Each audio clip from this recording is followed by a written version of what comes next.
Teresa has become the Catholic Church's newest saint. Pope Francis bestowed the honor today on the nun known as the Saint of the Gutters in a ceremony attended by an estimated 120,000 people.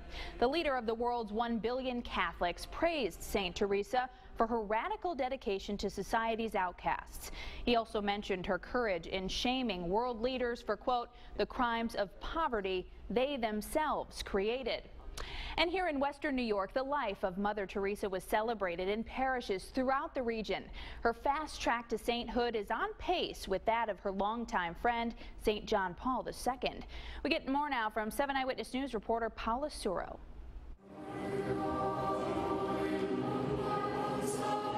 Thousands gathered at the Vatican to watch the canonization of Mother Teresa, a day even people in Western New York have been waiting years to see. Oh, Mother Teresa, God help us.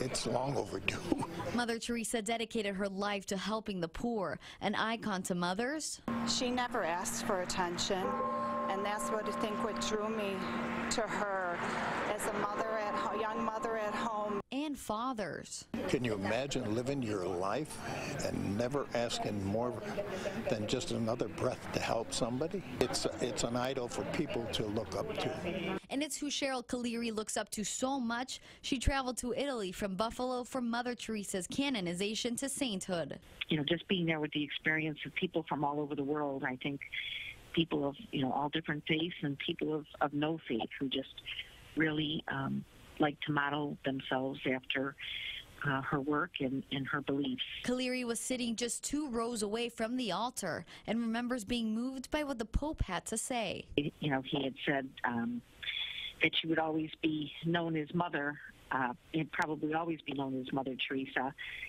even though her identity is now St. Teresa of Calcutta, and that definitely raised a round of applause from everybody that was in attendance.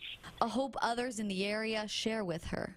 It would be very difficult to emulate her and be like her, but at least you could have a few kind words for somebody during the day. In Buffalo, Paula Suro, 7 Eyewitness News.